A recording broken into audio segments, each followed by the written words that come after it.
ભૂખ્યાને ભોજન આપો ને તરસ્યાને જળ. આનાથી મોટું શુદ્ધ કર્મ, આનાથી મોટું સારું કર્મ, આનાથી મોટું પવિત્ર કર્મ બીજું કાંઈ નથી. એકવાર વિચારજો, જો તમને કોઈ આખા દિવસ ભૂખા રહેવાનું કહે, ના જમવાનું, ના ખાવાનું, ના કંઈ. ભૂખા રહેવાનું તો છોડો, ભૂખા રહેવાનું ચાલી જાય, પરંતુ આખો દિવસ કોઈ એક બૂંદ પણ તમને પાણી પીયા વગર રહેવાનું કહે, તો શું તમને ચાલી જશે? ડિહાઈડ્રેશન થઈ જશે ને અમુક જણે તો પછી તો જેઓ તરસ્યા રહે છે, જેઓ ભૂખા રહે છે, તેમનું પણ આપણે વિચારવું જોઈએ ને. તેઓ પણ તો માણસ જ છે આપણા જેવા.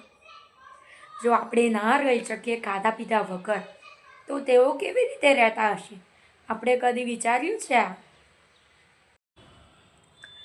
હવે થતું હશે કે તેઓ જો ભૂખા રહેતા હોય અઠવાડિયા સુધી, તો જીવી કેવી રીતે શકે ખાયા વગર?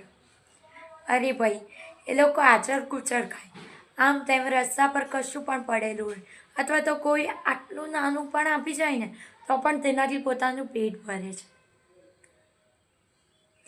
જો આપણને આટલું સારું ભોજન મળે છે, છતાંય આપણે મમ્મીને જીદ કરીએ છીએ, ના મારા નથી ખાવું.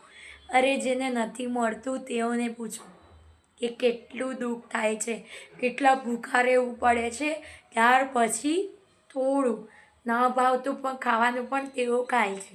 તો આપણને તો આપણું ભાવતું ખાવાનું મળે છે, તો પણ આપણે વેસ્ટ કરીએ છીએ. આ તો ખોટું કહેવાય ને યાર. તમે પણ વિચારજો આ બાબત, શું સાચું અને શું ખોટું.